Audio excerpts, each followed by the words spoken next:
Have you ever wondered what you would do if you received a message from your future self? What if that message was a desperate warning? A plea to save yourself from a fate you couldn't possibly imagine. This is the story of Elena, a young woman whose ordinary night turned into a fight for her very existence, all because of a message sent from just 3 hours in the future. It all started with the blackout, a global, simultaneous, 11-second shutdown. Every light, every screen, every device on the planet went dark. When the power flickered back on, the world seemed unchanged.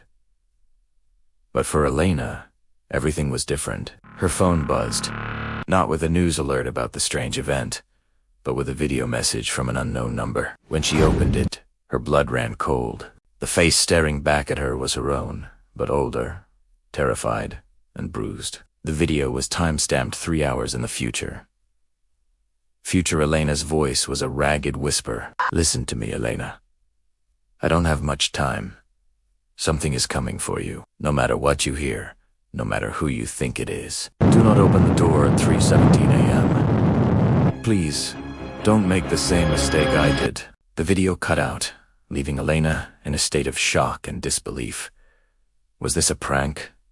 A very elaborate, cruel joke? She tried to brush it off, telling herself it was just a deep fake or a glitch from the blackout.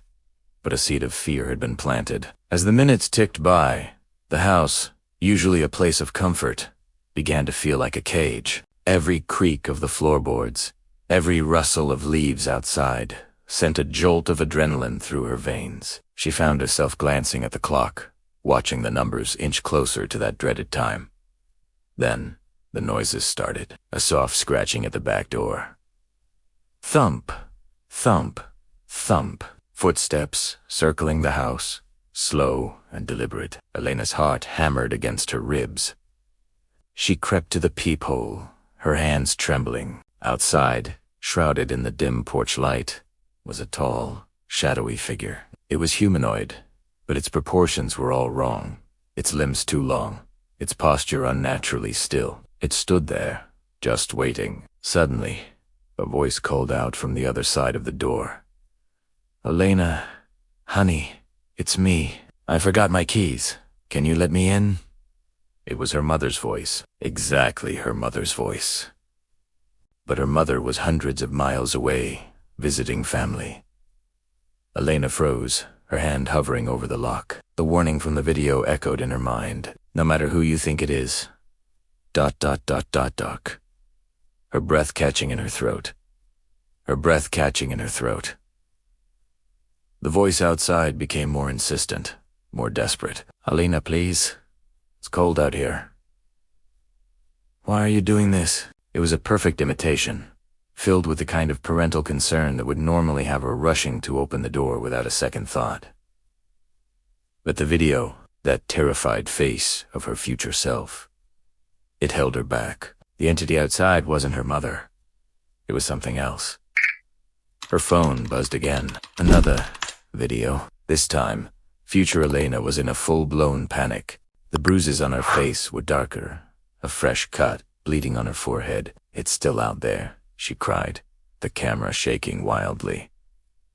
"It knows what I love. It knows how to trick me. I think some of my time is missing. I just looked at the clock and an hour was gone. It's getting closer, Elena. It's finding a way in."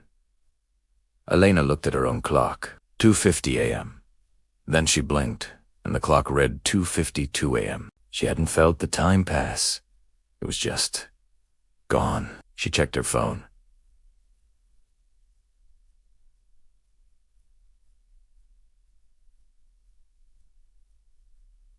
The same 2 minutes had vanished from her life. The clocks in her house began to glitch, the digital numbers flickering, the second hand on her wall clock stuttering, skipping, and then jumping forward.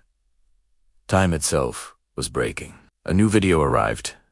It was short, barely 10 seconds long. Future Elena was huddled in a closet, tears streaming down her face. The blackout. It wasn't just a power outage. It fractured time. It created duplicates.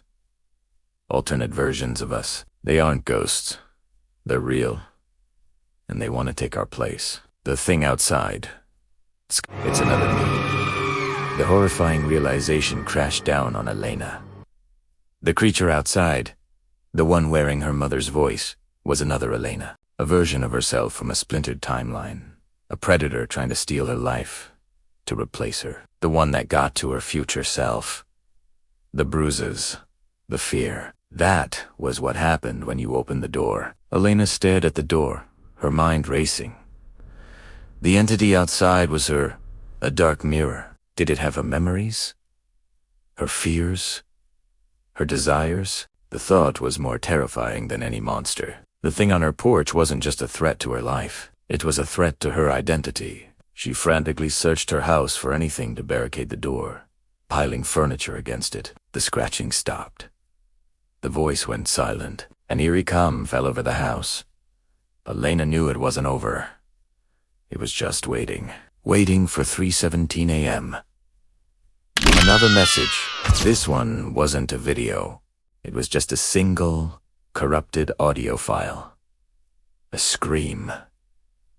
Her scream, followed by a wet, tearing sound, and then silence. Elena felt sick. This was it. This was the future she was trying to avoid. She had to survive past 3:17 a.m. She had to break the loop. She armed herself with a heavy kitchen knife, her back pressed against the barricade. She watched the clock on her phone, the only one she could still trust, as it ticked towards the final minute. 3:14. The house was unnervingly quiet. 3:15. Her own breathing sounded deafening in the silence. 3:16. Her entire body was tense, a coiled spring of pure terror. She was faced with an impossible choice. Trust the desperate warnings of a woman who was already lost, or face the unknown that waited just a few feet away. Then, the clock struck 3:17 a.m. For a second, nothing happened. A wave of relief washed over her. Maybe she had done it. Maybe she had broken the cycle. And then she heard it, a soft, metallic click. From the other side of the room, she watched in absolute horror as the handle on the locked door began to turn, slowly, impossibly. It turned. What happens next? Does Elena survive? Does the alternator get inside? We may never know for sure, but this story serves as a chilling reminder. Sometimes the greatest threat we face is ourselves. What would you have done? Let me know your thoughts in the comments below. If you enjoyed this dive into the unknown, be sure to hit that like button and subscribe for more mysteries. Thanks for watching.